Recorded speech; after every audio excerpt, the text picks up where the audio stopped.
à tous d'être venus en ce dimanche matin 10h30 donc pour nous écouter parler de l'imaginaire au féminin. Et j'ai le plaisir d'avoir avec moi pour cette table ronde, qui est plutôt carrée d'ailleurs, plusieurs grandes autrices de la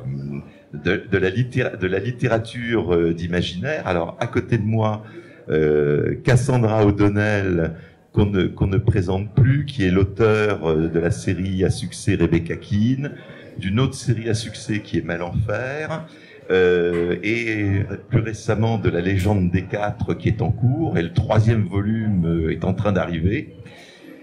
À côté d'elle, Estelle Faye, qui est une touche-à-tout de l'imaginaire, puisque elle a écrit ce qu'on pourrait qualifier de roman de fantasy avec Porcelaine tout d'abord, et puis plus récemment Les Seigneurs de Bohême et Les Révoltés de Bohême, mais elle a touché aussi à la fantasy uchronique avec sa trilogie de La Voix des Oracles. Et enfin, elle a aussi mis le doigt dans le gâteau science-fictionnel avec La Dernière Lame, Un éclat de givre, et tout récemment un roman de pirates spatiaux, Les Nuages de Magellan. Alors, à côté d'elle, Aurélie Wellenstein, donc qui a écrit beaucoup de romans qu'on pourrait qualifier plutôt de fantastique, comme Le Roi des Fauves, Les Loups Chantants, Le Dieu Oiseau, mais elle a aussi touché à la science-fiction avec La Mort du Temps, et fantastique science-fiction, le tout dernier, qui est Mère Morte, qui est un roman extrêmement perturbant, quelque part, décoiffant, très dur, mais absolument magnifique. Et enfin, Jean-Pierre Fontana. Alors, je vous rassure, Jean-Pierre Fontana n'est pas une grande dame de la science-fiction française, mais un grand monsieur de la science-fiction française. Mais il est là pour nous parler de plusieurs grandes autrices féminines qui ont été des précurseurs. Je crois qu'il n'y a pas de féminin pour précurseur dans la science-fiction française, et en particulier de Christine Renard. Donc, vous voyez, nous allons... l'imaginaire au féminin en France est très varié, bien fourni. Alors, peut-être donc, avant de passer la parole à nos autrices, alors Jean-Pierre Fontana, une petite présentation, parce que la France, contrairement aux États-Unis, a eu des autrices dès les débuts après la guerre. Oui. Merci. Oui, je vais faire un petit retour sur une revue que je dirige. Il y a quelques mois, j'ai voulu faire un numéro consacré aux grandes dames de la science-fiction. Et alors, je me suis interrogé, c'était réservé bien sûr au domaine français, mais je me suis interrogé, est-ce qu'il y a eu avant-guerre une autrice de science-fiction? Et finalement, je n'en ai trouvé qu'une, qui était suisse mais francophone, Noël Roger, qui a écrit de nombreux romans comme Le Nouveau Déluge, Le Nouvel Adam, etc., etc., et qui a écrit quelques nouvelles, donc j'en avais publié une. Autrement, effectivement, si on regarde donc dans, je dirais, l'immédiate après-guerre, à partir du moment où un certain nombre d'éditeurs, comme le Rayon Fantastique, Hachette et Gallimard, qui créent une collection qui s'appelle le Rayon Fantastique, et de Noël avec Présence du Futur en particulier, d'abord, pendant un certain nombre de numéros, on ne voit aucun auteur féminin. Ensuite, on découvre un certain Scharlenberg, que je n'ai pas connu, mais il se trouve que j'ai bien connu sa femme, qui s'appelait Nathalie, et on découvre au fur et à mesure que le temps va passer, et surtout à partir du moment où son mari décède, c'est que peu à peu, Scharlenberg continue de publier, puis ça devient Nathalie Scharlenberg, et puis après ça devient Nathalie Henneberg tout court. Et quand on regarde l'ensemble des romans, on a le même style partout. Pour quelle raison? Parce qu'à l'époque, il n'était pas question qu'une femme écrive sous son nom.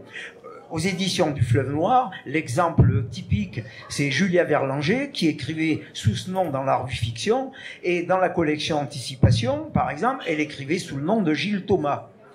Et c'était un peu la règle, c'est-à-dire que les femmes n'avaient pas le droit d'écrire de la science-fiction, tout simplement parce que les femmes, la science, etc., ça peut pas marcher, quoi, forcément. Enfin, c'était en tout cas ce qu'on croyait à l'époque.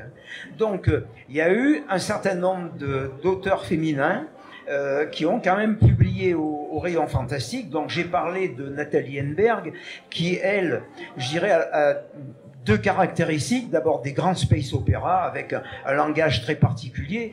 D'abord, évidemment, écrit dans un français très correct, mais comme elle est d'origine russe, forcément, il y a des références, disons, aux grands auteurs soviétiques. Et ensuite, on voit apparaître Christine Renard, qui, elle, va quand même publier sous son nom au Rayon Fantastique un roman qui s'appelle À Contretemps, qui est basé un peu sur le fameux théorème de Langevin. Si on voyage à une vitesse proche de la lumière, quand on revient, il s'est passé je dirais, un temps considérable, et elle va jouer un petit peu sur ces paradoxes. Et puis, une dernière auteure... tout à coup, j'ai un trou de mémoire. Françoise Daubonne, peut-être. Voilà, Françoise Daubonne, qui a d'ailleurs une sœur qui écrivait aussi, mais elle plus dans le fantastique, qui a écrit également quelques romans. En littérature générale, elle a fait beaucoup de choses, elle a fait des essais, et elle est peut-être plus inspirée par l'ésotérisme, etc. Enfin, dans le souvenir que j'ai. Ce que je veux dire maintenant, et après je vais laisser la parole à ces dames, parce que j'ai déjà beaucoup parlé, j'insiste un peu sur Christine Renard, parce que d'abord c'est une auteure qui malheureusement est morte beaucoup trop jeune, qu'on essaie de faire revivre, c'est le cas de dire, et qui a quand même cette caractéristique d'avoir écrit des romans qui sont très féministes et dans lesquels elle aborde des problèmes, alors des problèmes sur des sexualités différentes, mais surtout un tas de problèmes qui, je dirais, avec 40 ans d'avance, des problèmes qu'on traite actuellement, par exemple, à l'Assemblée nationale, notamment la procréation assistée, etc., etc. Et comment je dirais, pratiquement presque toutes ces histoires mettent je dirais, en relief une femme qui affirme sa féminité et puis en quelque sorte veut en disposer à sa guise. Voilà. Et c'est vraiment un auteur qui mérite d'être lu et relu. En plus, c'est une très belle écriture. Enfin voilà, c'est tout ce que je peux dire. La SF au féminin a réussi à se faire une place depuis maintenant 20-30 ans en quelque sorte, et je trouve ça très bien parce que j'ai connu pendant toute une période de ma vie un monde, surtout dans la science-fiction, très masculin, et heureusement maintenant il suffit de venir sur le salon, on s'aperçoit que ces dames sont bien représentées. Voilà, et je leur laisse la parole. Voilà, alors, bon, merci Jean-Pierre pour ce bref historique. Donc, on peut dire quand même que la France a été un peu pionnière. Il y a eu plus d'autrices en France dès les débuts qu'il y en a eu, par exemple, aux États-Unis. Et alors, donc, face à ce milieu masculin, parce que non seul c'est vrai pour la science-fiction, mais c'était assez vrai pour le fantastique aussi. Donc, mesdames, première question, pourquoi vous êtes-vous plongé, avez-vous décidé d'écrire dans ces domaines de l'imaginaire plutôt que peut-être dans la littérature générale, par exemple? C'est un goût personnel, c'est... En fait, alors moi, j'ai pas décidé. Hein. Voilà. C'est depuis que je suis toute môme, je vis dans les cultures de l'imaginaire. Donc, j'adorais tout ce qui est contes et légendes. J'avais la chance d'avoir une famille avec qui on voyageait autant qu'on pouvait. Et quand on voyageait aussi, on lisait toujours des livres, des histoires, notamment des contes, des mythes, des pays où on allait.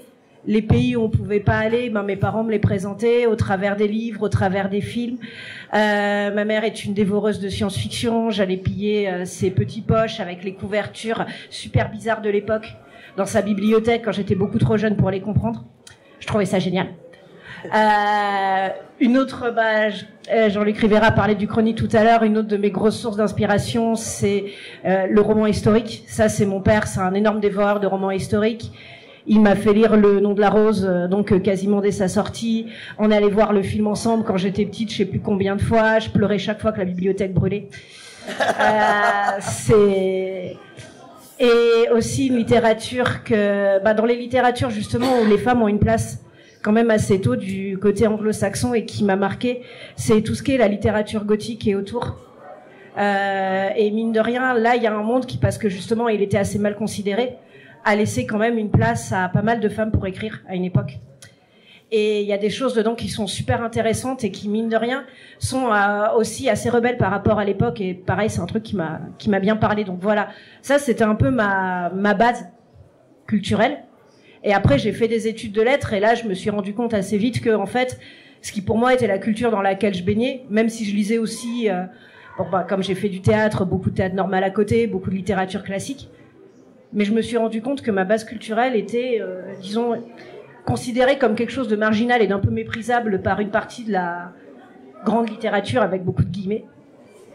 Et là, je me suis rendu compte qu'effectivement, l'imaginaire, ça passait pas partout aussi bien que dans mon milieu de base.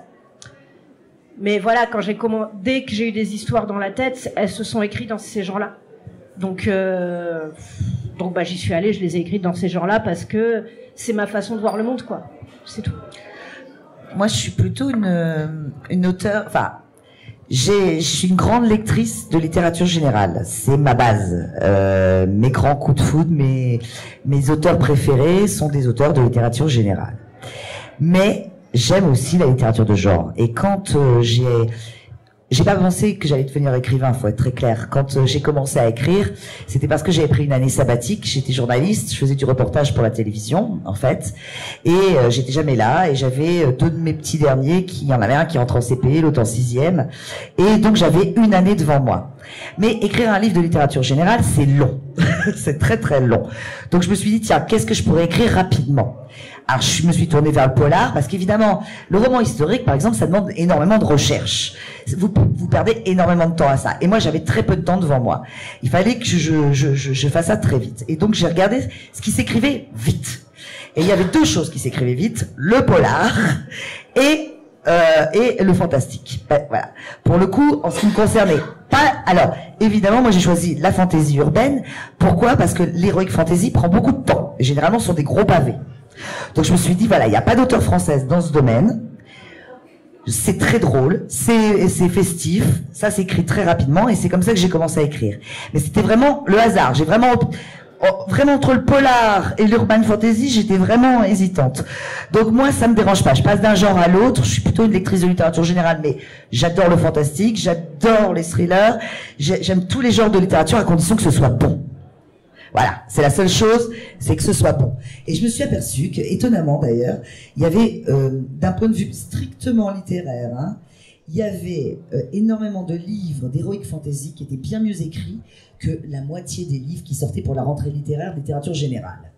Alors, souvent, on a des chocs, d'ailleurs, à la rentrée littéraire. On ne voit absolument pas pourquoi ce livre a été publié, c'est super mal écrit, le thème est mal traité, etc., etc. Et étonnamment, dans l'heroic fantasy, dans le fantastique, c'est souvent pas mal écrit du tout. Et donc, évidemment, je me suis dit, tiens, c'est vrai que pour le coup, donc voilà, pur hasard, opportunisme, temps limité, et voilà, ça démarrait comme ça. Et puis, je me suis prise au jeu, je me suis beaucoup amusée, puis on peut tout faire, en plus, en fantastique, c'est ce qui est génial. À condition, évidemment, de rester cohérent et de ne pas oublier la suspension d'incrédulité, mais le reste, c'est bon. Moi, j'ai un parcours assez similaire à celui d'Estelle, en fait. C'est une vocation qui est très ancienne. Je me rappelle toujours avoir voulu être écrivain depuis que je suis toute petite. Et déjà, même avant d'écrire, j'étais traversée par des histoires qui ressemblent même à ce que j'écris encore aujourd'hui, avec cet appel de la nature, la vengeance animale. J'écrivais beaucoup j'inventais des histoires sur les loups. Le premier auteur qui m'a marquée en tant que lectrice, c'était Philippe Ebli, qui écrivait des histoires fantastiques pour les enfants à la Bibliothèque Verte. Et ça, je pense que ça a été vraiment, ça m'a beaucoup marqué dans mon parcours de lectrice. Je pense que c'est une étape assez importante. Après, je ne sais pas pourquoi j'ai choisi l'imaginaire, ça s'est un peu imposé, comme ce que tu disais. Je ne sais pas si c'est un choix, c'est ce qui nous traverse, c'est ce qui s'est imposé. Mais quand même, je pense que ma découverte de Stephen King à 13 ans a aussi été très importante dans mon parcours d'autrice. Donc je dirais, voilà, les jalons, c'était, en tout cas en imaginaire, c'était Philippe Ebli vers 8 ans. Et après, à 13 ans, Stephen King. Alors, ces deux hommes, c'est vrai que j'ai pas vraiment des souvenirs de lectrice, de romancière, même si quand on est enfant, on fait pas vraiment attention au nom des auteurs, on s'intéresse plus aux histoires. Et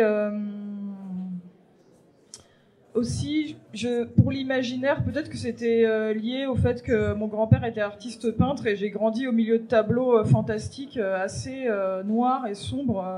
Et je pense que ça a peut-être aussi imprégné inconsciemment mon imaginaire et c'est ça qui a émergé. Après, en tant que lectrice aujourd'hui, je me rends compte que je suis en train de lire de plus en plus de littérature générale et je pense que c'est intéressant de lire de tout en fait pour s'imprégner de différentes ambiances et styles. Et là, depuis 2 ans, je lis plus de littérature blanche contemporaine que d'imaginaire finalement. Donc voilà, je pense qu'on se construit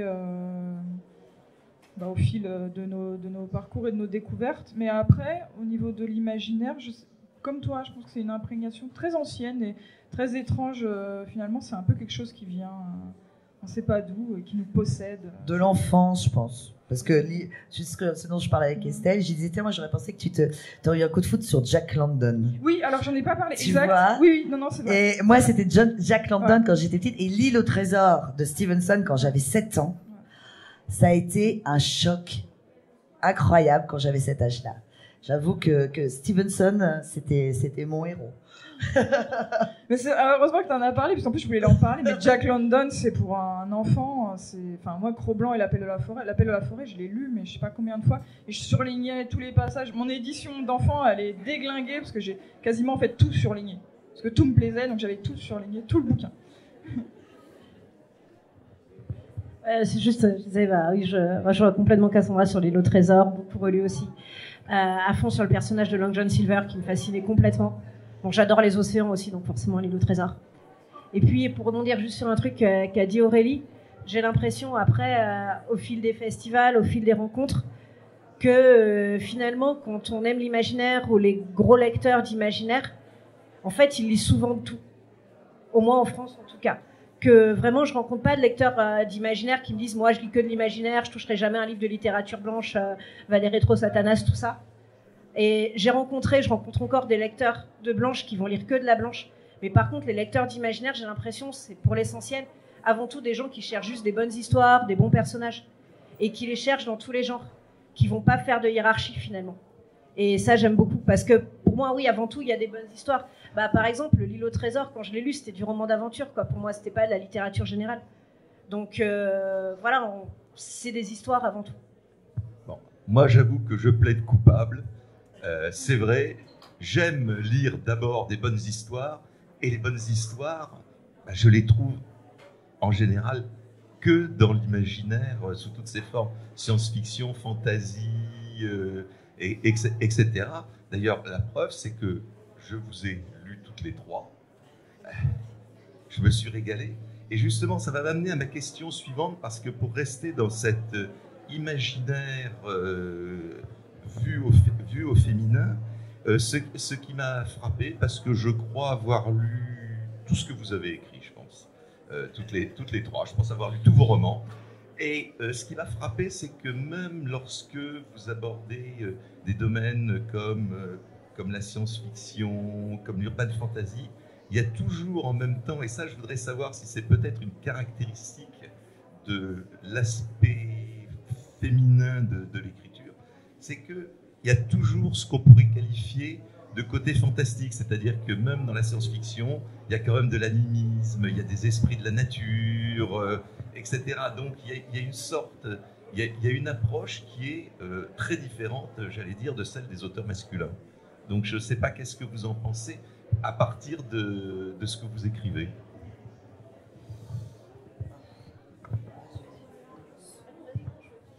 Alors là, pour le coup, effectivement, le rapport à la nature, à l'humanité en même temps, chez nous, et je crois que toutes les trois est extrêmement présente. Qu'est-ce qui fait de l'homme un homme? Qu'est-ce qui fait de l'animal un animal? Quelle est notre place par rapport à l'environnement, la nature? Comment on se positionne? Et puis aussi, effectivement, l'animisme. Moi, j'adore. Mes arbres, ils ont des âmes. Enfin, il y a voilà, énormément de choses. Et c'est peut-être notre sensibilité. Elle est un peu différente. Les hommes vont, quand ils font, souvent, j'ai remarqué, quand ils écrivent, ils sont plus dans les détails et beaucoup dans l'action, dans les choses très très fortes, très violentes, alors qu'on va être sur des choses un peu plus peut-être plus sensibles sur certains points et plus féminine. Ouais, c'est vrai, une approche différente. Mais bon, à la limite, moi quand je sais pas, quand je te lis, ça pourrait être aussi bien écrit par un garçon qu'une fille, ce qu'elle fait, Estelle. Donc je sais pas, comment vous le trouvez, vous? Je sais pas si c'est une question. Je sais pas, disons, moi au départ, franchement, c'est une question que je me posais pas. Et après, c'est plus sur les retours que j'ai eus sur mes livres et tout. Donc, je pense que ça se voit encore un peu aujourd'hui. Moi, j'ai toujours été donc le garçon manqué, la fille qui était que dans des trucs de mecs dans tout mon parcours, sans faire exprès. Et voilà, enfin, la petite meneuse de bande de garçons quand j'étais en primaire et ce genre de choses. Donc, et peut-être que ça m'a donné une sorte de regard décalé sur les choses sans que je le cherche vraiment. Donc, bah, oui, je pense que j'ai des univers qui ont beaucoup de rapport avec des univers, disons, traditionnellement masculins. J'aime l'action, j'aime l'histoire militaire, j'aime les scènes de bataille.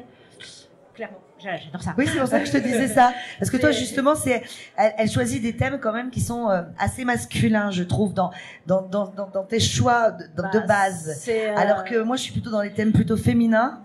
Toi, t'es plutôt dans les thèmes plutôt masculins, justement. Ça. Ouais, je pense qu'il y a les parcours qu'on a dans la vie sans forcément les chercher, qui nous font. Mais après, bah, par exemple, je m'aperçois sur la manière de traiter les personnages. J'ai souvent des héros et des héroïnes qui sortent des cases, qui sortent de ce que le monde leur a assigné. Et ça, c'est peut-être venu, au départ, je l'ai pas cherché, je me suis pas dit, tiens, je vais faire que des héros et des héroïnes qui sortent des cases. Mais c'est des retours que j'ai eu souvent des lecteurs et c'est cool. Après, je suis super contente de ça, quoi. Mais c'est peut-être aussi venu du fait que, voilà, j'ai toujours eu un peu ce décalage. Et notamment parce que j'étais dans des mondes qui étaient pas traditionnellement des mondes de filles, quoi. Donc voilà, une chose que je retrouve pas mal, disons, dans l'imaginaire français, c'est qu'on écrit aussi beaucoup, mine de rien, bah, avec ce qu'on est, avec nos sensibilités. J'ai pas l'impression qu'on cherche avant tout à rentrer dans des schémas, mais aussi à écrire vraiment ce qu'on a envie d'écrire avant tout. Et donc notre parcours apparaît peut-être plus dans nos romans que dans d'autres littératures où les gens se cadrent plus d'emblée. Voilà. Aurélie? C'est vrai que faudrait faire une expérience en aveugle, en fait, de faire lire les bouquins et d'essayer de deviner si c'est écrit par un homme ou une femme. Je pense que ce serait pas facile du tout à trancher. Moi, je me reconnais encore une fois un peu dans ton parcours. Moi aussi, j'étais un peu dans ce genre d'évolution. Et moi, j'aime bien écrire avec des personnages d'hommes aussi. C'est vrai que ça m'intéresse plus de mettre en scène des héros, de me mettre à la place d'un homme. Je pense que j'ai des thèmes aussi qui sont assez bruts, assez sauvages dans l'action, avec des scènes qui peuvent être assez violentes dans mes romans, qui sont plutôt des thèmes assez masculins. Mais voilà, je pense qu'on les traite peut-être aussi avec une sensibilité féminine. Moi, je vais jamais dans le gore gratuit. C'est toujours pour servir en fait la trajectoire d'un personnage. Et voilà, j'essaie d'être assez sensible et empathique dans le développement de ces persos. Qu'est-ce que je voulais vous dire d'autre sur ce sujet? Ah oui, au niveau de l'animisme et tout ça, c'est vrai que c'est intéressant. Moi, c'est aussi au niveau de l'écriture pure. J'aime bien qu'on comparait ça presque à du chamanisme, en fait. On ne sait pas d'où viennent les histoires. Les histoires, pour moi, elles flottent. En fait, c'est un peu ce qu'on dit quand les idées sont dans l'air. Elles planent et en fait, elles vous traversent. En fait, elles vous tombent dessus. Et quand ça arrive comme ça, quand ça tombe comme la foudre sur vous, bah, déjà, vous ne savez pas d'où ça vient. Mais là, je pense que c'est bon. Et on se dit, OK, cette histoire-là, elle a envie de sortir. Elle a envie d'exister. Donc vous êtes un peu un vecteur. Ça va vous traverser, ça va sortir à travers vous. Vous allez la mettre en mots, mais finalement, elle est venue un peu d'ailleurs. Et moi, un bouquin, un essai qui m'a beaucoup marqué et je vous recommande de lire, c'est Femmes qui courent avec les loups. Alors je sais jamais l'auteur, c'est Clarissa Estapintes, un truc comme ça. Je suis désolée, à chaque fois j'oublie son nom. Mais Femmes qui courent avec les loups. Et pour moi, écrire, c'est courir avec les loups. C'est vraiment ça. Il y a une espèce de sauvagerie aussi, et d'énergie, et même de transe, quoi. C'est comme devenir cette espèce, comme un animal qui va s'échapper dans l'imaginaire, et là on est extrêmement vivant, et on part dans un autre monde. Vraiment, la transe, pour moi, c'est cet état de conscience modifié qu'on a en écriture. C'est vraiment ça. En fait, c'est pour ça que j'ai écrit, quoi. Vraiment. Jean-Pierre Fontana. Oui, je me permets d'intervenir à propos justement des auteurs féminins qui écrivent avec des personnages ou des héros masculins, et l'inverse est vrai. Je veux dire, moi-même par exemple, j'ai écrit un certain nombre de récits avec des héroïnes. Mais là, peu importe, je ne viens pas là pour parler de moi. J'ai lu il y a à peu près 2 mois, alors je ne me souviens plus de l'auteur, c'est aux éditions du Rouergue. Le livre s'appelle Féline, et alors je le recommande vivement. À plusieurs reprises, je me suis dit, mais c'est pas possible. C'est pas un auteur masculin, j'ai vraiment cru que c'était une femme. En fait, comment je dirais, ça se passe dans un collège au départ, après ça se multiplie à travers le monde. C'est des jeunes filles au moment de la puberté, et alors là, de la façon dont c'est écrit, on a vraiment l'impression que c'est une femme qui l'a écrit. Moi, je trouve ça absolument fabuleux. Et ces femmes, au moment de la puberté, donc tout à coup, vont se couvrir de poils, etc. Alors, il y a après un problème d'exclusion. On se retrouve avec... Elles seront parquées dans des camps, comme à l'époque des camps de concentration, etc. C'est un roman qui est très émouvant, qui est absolument superbe. Mais la grande caractéristique, c'est on a vraiment l'impression d'un auteur féminin, alors que c'est un homme qui l'a écrit. Et ça, je trouve ça remarquable. Voilà.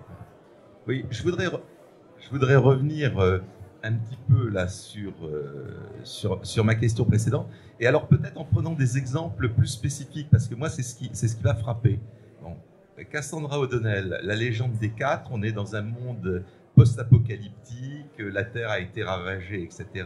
Aurélie Wellenstein, Mer morte, c'est la même chose.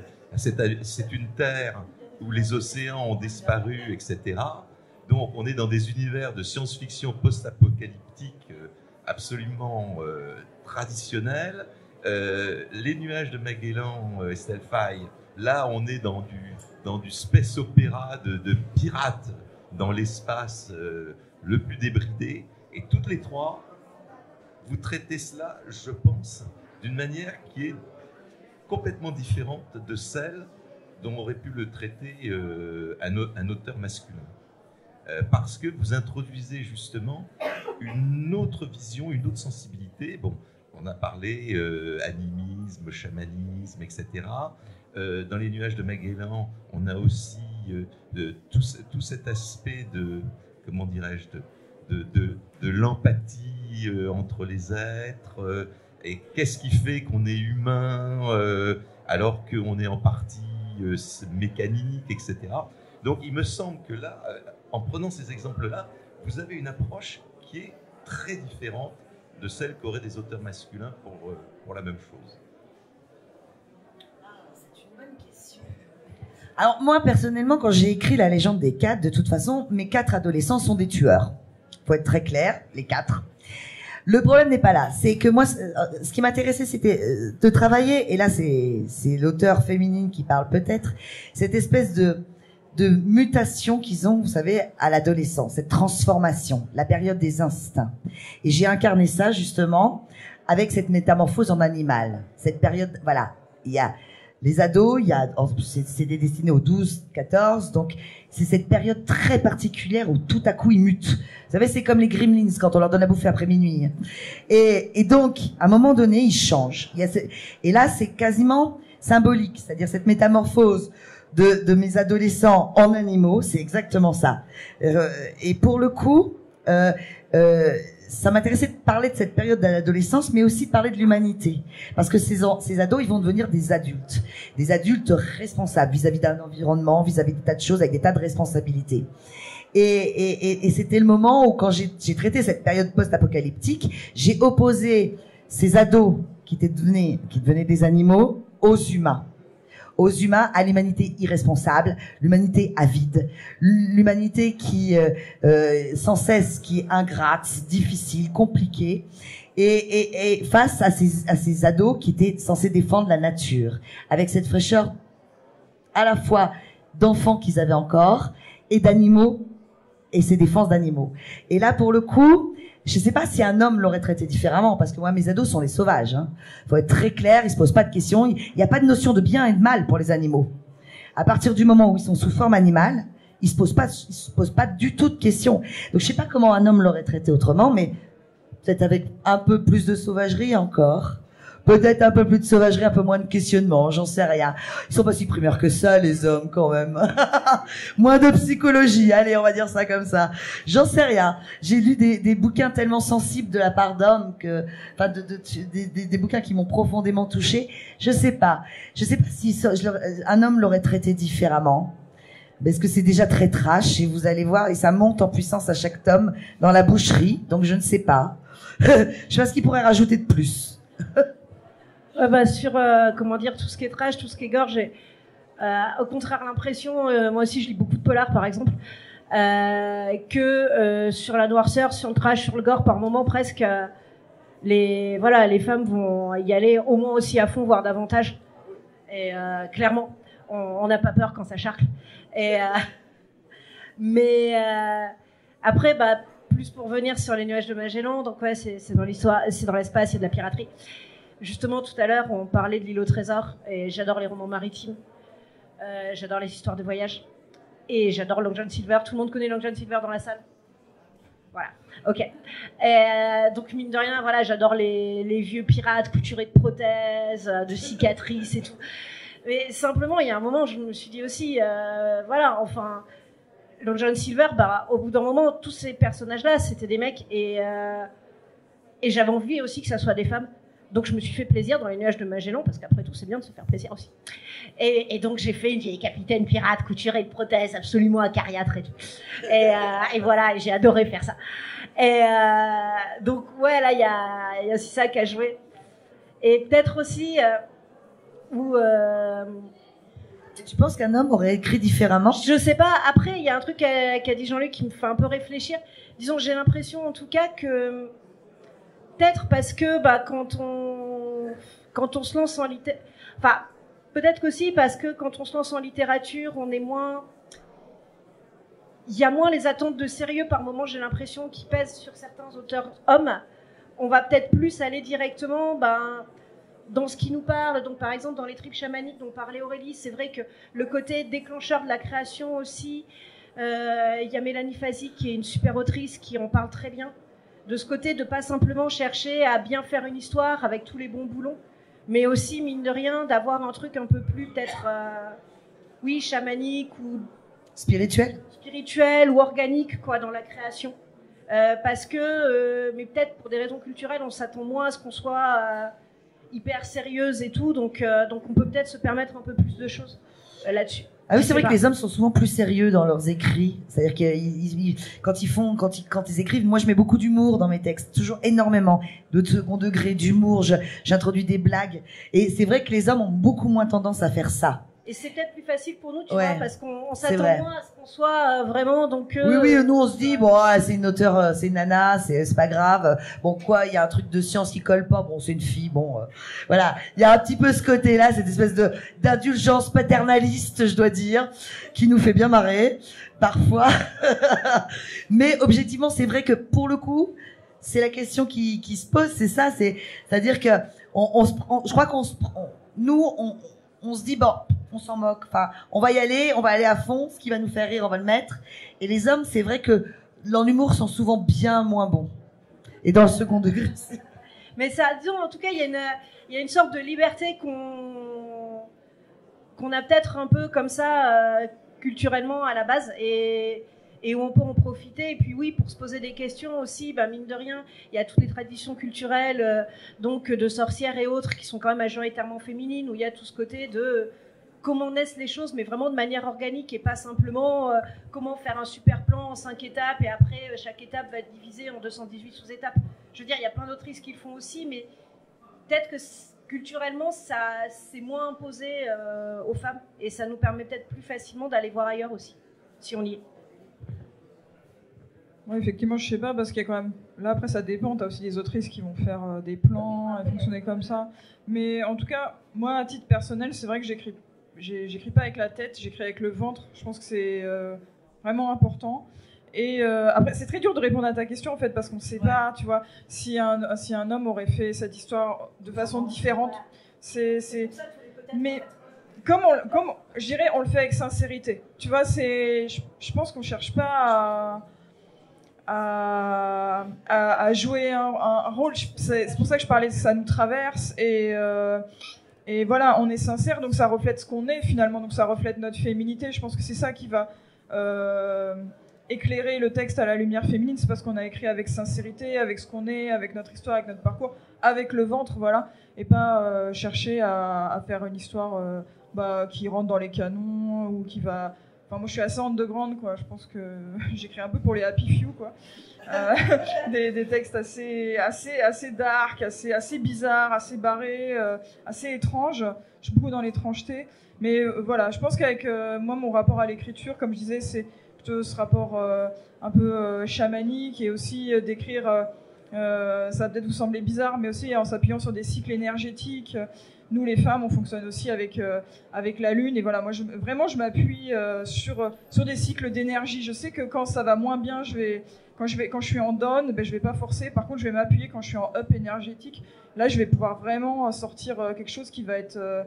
Je sais que ça va aller, que ça va couler, que ça va bien se passer. J'aurais pas besoin de racler et tout ça. Voilà, c'est peut-être un peu zarbi à parler comme ça, mais voilà, je pense que les filles, ça vous parle, quoi. On est quand même... Et j'aime bien cette métaphore de la lune parce que ça rejoint aussi le loup et moi, c'est mon animal totem, quoi.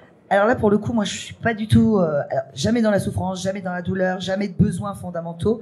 J'ai des techniques d'écriture, j'ai une histoire que je veux écrire, je sais jamais où je vais aller, d'un chapitre à l'autre, que ce soit clair. Je suis une jardinière, mais j'ai pas j'ai une approche complètement différente, beaucoup plus mécanique, je dirais.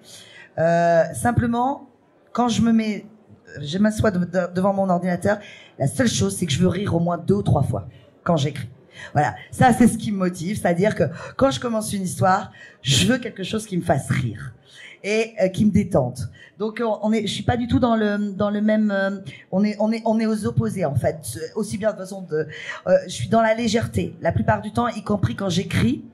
Je me mets toujours dans une espèce de légèreté, vous savez, c'est comme voilà, et puis qu'est-ce que je vais faire? Je vais rire et je vais faire, voilà, c'est comme ça depuis le début, je crois.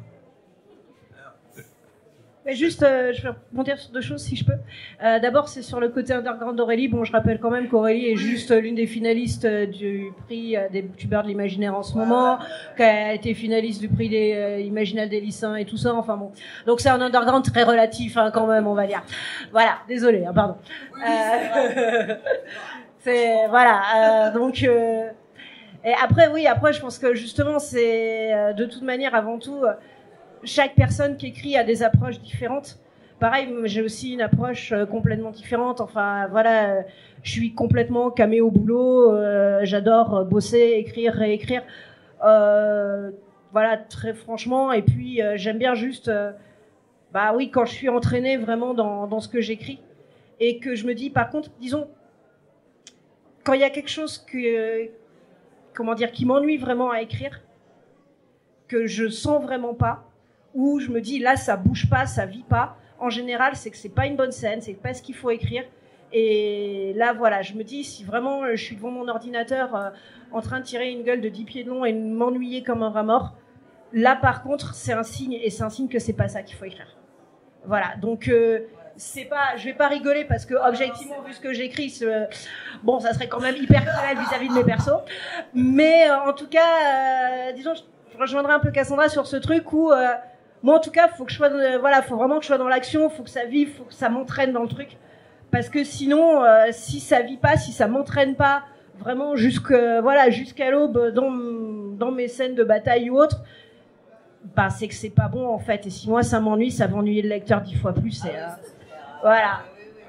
Alors, Jean-Pierre Fontana, je vais rebondir à partir de ce que viennent de dire nos trois intervenantes. Alors justement, les femmes de la première époque de la science-fiction française, est-ce que elles, justement, elles se sont pas senties obligées d'écrire comme des hommes pour montrer qu'une femme pouvait écrire aussi bien qu'un homme de la science-fiction? Alors là, c'est une question à laquelle je ne sais pas si je vais pouvoir répondre, parce que dans le cas de Nathalie Henneberg, c'est peut-être vrai parce que, d'abord, elle utilise un pseudonyme masculin, donc, et ça sera le cas pour Julia Verlanger. Et alors, dans le cas de Julia Verlanger, les romans écrits sous le nom de Gilles Thomas, on n'a pas l'impression que c'est écrit par une femme. Hein. Par contre, c'est très rythmé, enfin bon, très original, enfin en tout cas au moins toute la série de La Mort en bille, etc. Je dirais que je recommande si on veut passer un bon moment. On est dans un monde là aussi un peu post-apocalyptique, mais qui marche bien. Dans le cas de Christine Renard, là on est dans un cas quand même assez particulier parce que, alors, je veux quand même, je reviens un tout petit peu en arrière. Christine Renard, avant qu'elle soit une débutante, elle écrit un roman qui s'appelait L'enfance des dieux, qui soi-disant a eu un prix. Donc il y a eu un prix, je ne me rappelle pas, international de la science-fiction, d'anticipation. Bon. Le manuscrit est volé par un éditeur italien qui le publie en Italie sous le nom Gli occhi pieni di stelle, et c'est signé Chris Renard, et non pas Christine Renard, d'abord. Ce roman-là n'est jamais sorti en France. J'ai eu la chance de pouvoir retrouver, il y a très peu de temps, 2 manuscrits. Et donc, je vais le publier en fin d'année. Hein. Dans les manuscrits, il y a même des corrections, enfin, etc. Et on est encore avec une auteure qui débute, mais qui a déjà énormément de qualité. Mais le côté féminin est encore pas très marqué, bien que, effectivement, l'héroïne, ça soit une femme. Mais c'est encore une femme qui est le reflet des années 60, puisqu'il date de cette époque-là, où la femme, c'est plutôt la femme au foyer. Par exemple, quand il y a des réunions, puis c'est une histoire de mutant, ben c'est elle qui sert le café, etc. Mais en gros, elle n'a pas droit à la parole. À un moment, elle trouve un abri à la campagne, ben elle fait le ménage, naturellement. Hein. Voilà. C'est après, dans quelques années plus tard, quand elle va s'affirmer comme une autrice, où là, ces personnages féminins ont vraiment une importance considérable, prennent vraiment le devant de la scène et abordent, alors là, c'est ce que j'ai dit tout à l'heure, des problèmes, alors déjà, sexualité multiple, on va trouver ça chez Farmer, mais Farmer arrivera en France qu'après, par exemple, La planète aux statues, que j'ai republié, hein, et surtout dans ces nouvelles comme Delta, par exemple, qui est une nouvelle absolument sublime, hein, où il y a effectivement une sorte de triangle amoureux assez particulier. Donc, elle aborde un peu tous les problèmes sexuels que peuvent connaître les femmes, mais en même temps, elle va s'interroger, effectivement, sur comment faire des enfants sans être obligé de les porter dans son ventre. Enfin, voilà. Ça nous arrangerait bien tous. Voilà. Alors, je ne sais pas, enfin, donc, elle aborde tous ces problèmes-là, et en ce sens-là, évidemment, elle est très, très féminine. Hein. Mais, alors, je ne sais plus exactement quelle était la question. Du coup. Non, mais les femmes qui ont écrit qui ont été obligées d'écrire sous pseudo, oui. Est-ce qu'elles ont écrit comme des hommes? Alors, oui, je suis retombé sur Christine Renard, parce qu'elle, à part le coup de l'édition italienne, elle a toujours écrit sous son nom. Hein. Par contre, effectivement, c'est ce que j'ai dit pour Gilles Thomas, enfin Julia Verlanger. Je ne sais pas si... Moi, quand je l'ai lu à l'époque, je ne savais pas que c'était Julia Verlanger. J'ai lu comme si c'était un mec. Hein. Dans la collection Angoisse, il y a pas mal d'auteurs, puisque le Fleuve Noir ne voulait pas d'auteurs femmes, hein, sauf vers la fin. Mais bon, eh bien, elles écrivaient aussi sous pseudonyme masculin.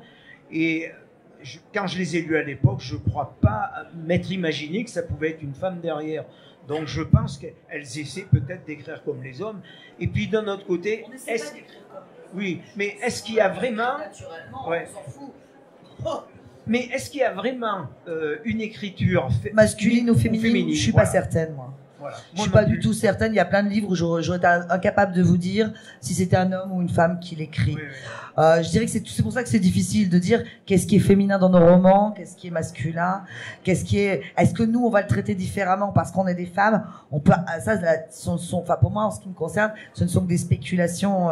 C'est de la masturbation intellectuelle. Moi, au final, je pense que si on vous met à l'aveugle 10 bouquins, alors à part évidemment si c'est de la romance.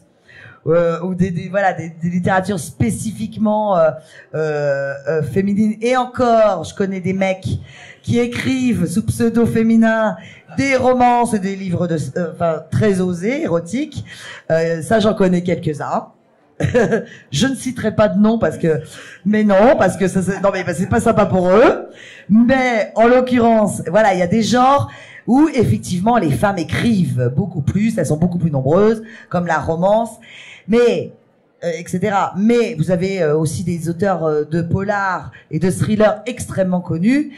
Et puis la première auteure de romans policiers qui était Agatha Christie, qui était la plus connue à l'époque et qui a démarré qui était extraordinaire. Alors il y a évidemment l'auteur de Conan Doyle, mais vous allez me dire, mais Agatha Christie a une grosse place. Donc je vous dirais, je crois pas que là le genre policier pour le coup, il y a pas pour moi, et c'est pareil pour la science-fiction. C'est-à-dire qu'il n'y a pas de côté féminin ou masculin, parce qu'on le traite, je crois, l'imaginaire, c'est justement l'intérêt, c'est que pour moi, il y a ni masculin ni féminin dans le genre. Je serais incapable de vous dire. Par exemple, il y a des bouquins, je suis incapable de vous dire si c'est une femme. Enfin, si on me cache le nom, si c'est une femme ou un homme, j'en ai aucune idée. Par contre, effectivement, il y a des genres qui s'y prêtent bien et où on sait, que c'est plutôt de la littérature dite féminine. On est clairement. Après, ce qu'il y a aussi, c'est que la perception de ce qu'est une littérature féminine, donc ça change au cours de l'histoire. Et il y a des endroits où, en littérature, ça a été plus facile d'être une femme, où c'est moins facile, mais comme partout, je veux dire, dans la culture.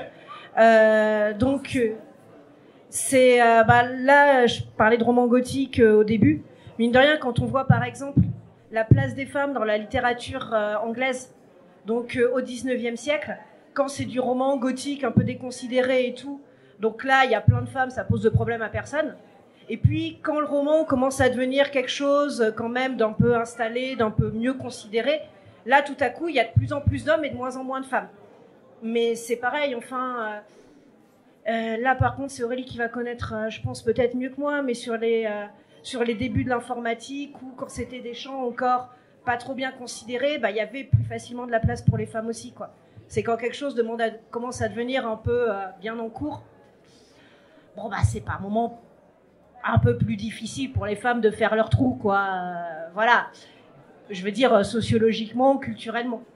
Mais, par exemple, en ce moment, dans le cinéma de genre en France, les femmes qui arrivent à faire des choses ou qui arrivent à avoir leur place, elles se font une place en étant dans des trucs vraiment hyper trash, hyper violents et tout. Alors qu'il y a une époque, au contraire, où le film de femmes, c'était des trucs vraiment très doux, très gentils. Donc ça change vraiment la perception selon les époques, en fait. Et selon ce que la société un peu attend d'un écrit de femme, quoi. Ou d'un film de femme, ou d'un jeu vidéo de femme, ou j'en sais rien. Donc c'est beaucoup plus une histoire de perception sociale qu'une histoire d'écriture. Je pense que l'écriture des romans, ça change pas tellement, en fait. C'est comment ils vont être perçus, quoi, autour. Aurélie ? Sur l'exemple de Julia Verlanger, je rejoins vraiment ce que dit Jean-Pierre. Je pense que c'est... on peut pas savoir que c'est vraiment un roman qui est super, d'ailleurs, plus passionnant, la trilogie avec La mort en bille.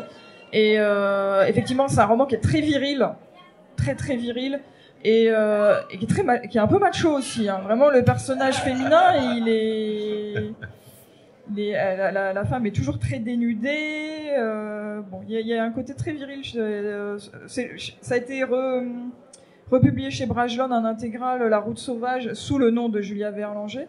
Moi, c'est comme ça que je l'ai découverte, d'ailleurs, dans la réédition. Et c'est à lire, c'est vraiment super. Mais c'est très viril.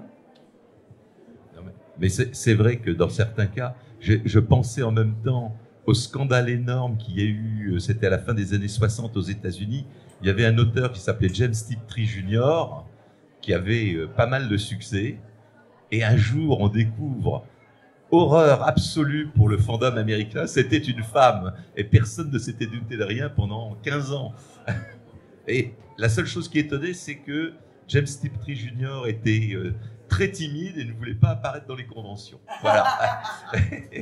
Mais Jean-Pierre? Non, fini. Non, voilà, j'avais fini, je pensais à ça. Je revenais sur Nathalie Henneberg parce que là, je me souviens, par exemple, lorsqu'elle sort Les Dieux Verts sous son nom, je me rappelle de critiques dans la revue Fiction où ah ouais, mais quand c'était son mari, c'était quand même nettement mieux, etc., etc. Et quand j'ai réédité, par exemple, La Rosée du Soleil, qui était signée Charles Henneberg, c'est exactement la même écriture, il n'y a pas de différence. Donc, c'est pour dire que la polémique à l'époque, une femme qui écrit, ça pouvait pas être aussi bien que son mari, quoi. Alors que le mari n'écrivait absolument rien, quoi.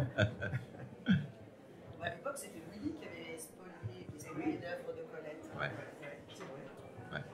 Oui, absolument.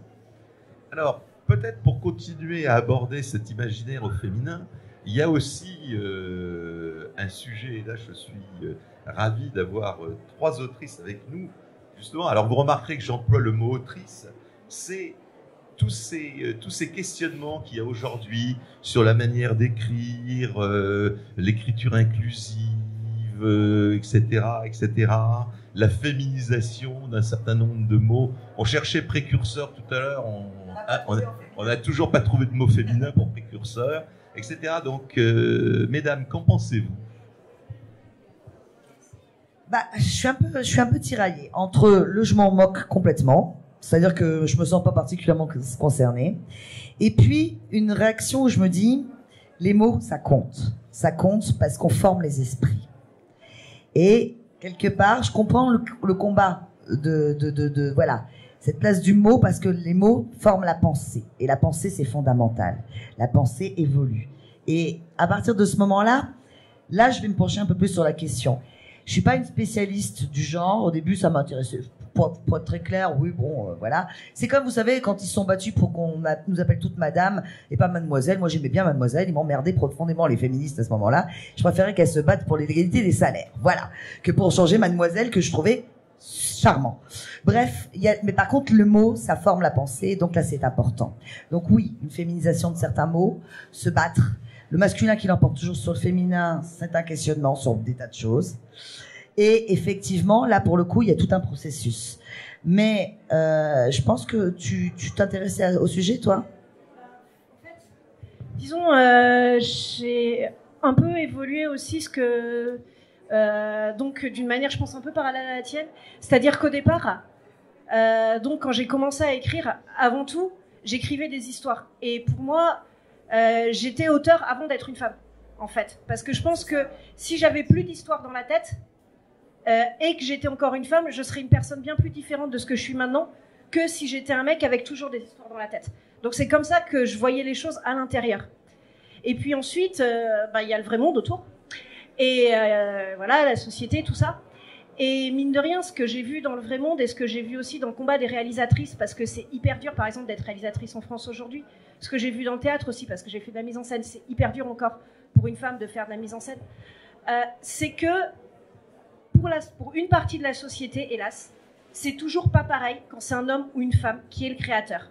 Et ça va avoir des impacts sur les livres qui peuvent s'écrire, sur les films qui peuvent se faire, sur les pièces qui peuvent se monter.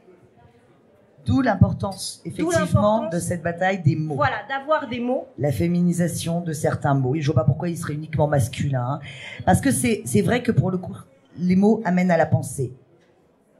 Et c'est fondamental parce qu'après, ça mène évidemment à la société, à une évolution obligatoire. Donc, c'est vrai que sur le coup, moi, j'étais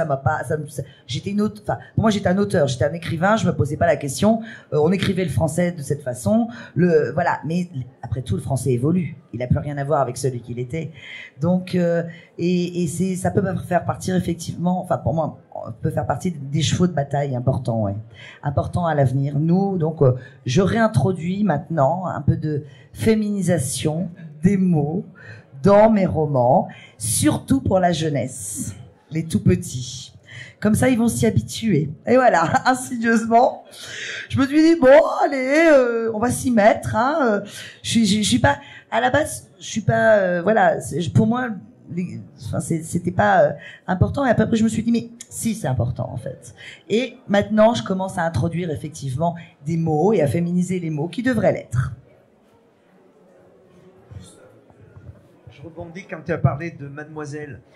Effectivement, le français évolue. Mais au Moyen-Âge, il y avait le damoiseau et la damoiselle. Voilà. Un vidame, c'était un homme. Enfin, donc je veux dire que c'est peut-être à partir du moment où le français s'est figé, où malheureusement c'est devenu trop masculin.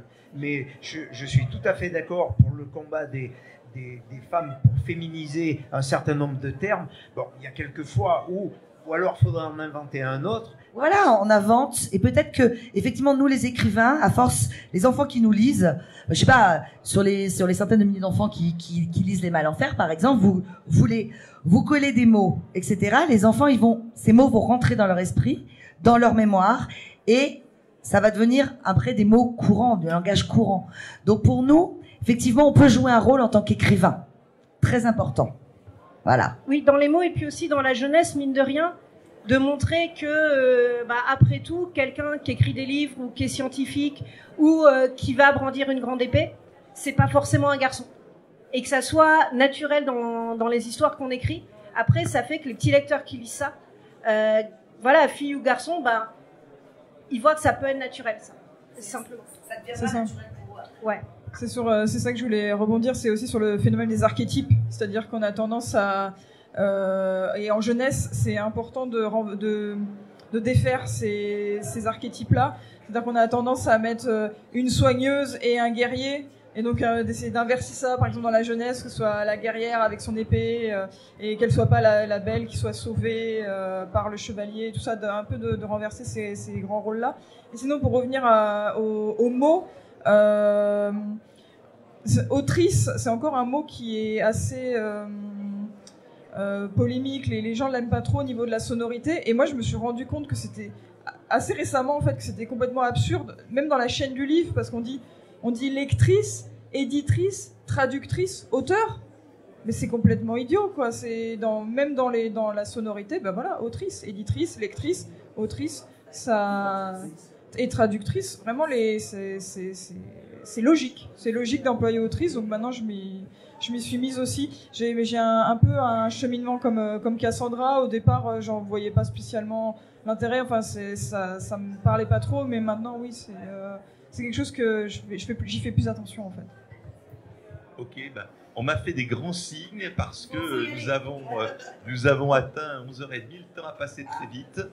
Donc, je crois que du coup, on n'a pas le temps pour des questions. À moins qu'il y ait... Voilà. Merci pour votre attention.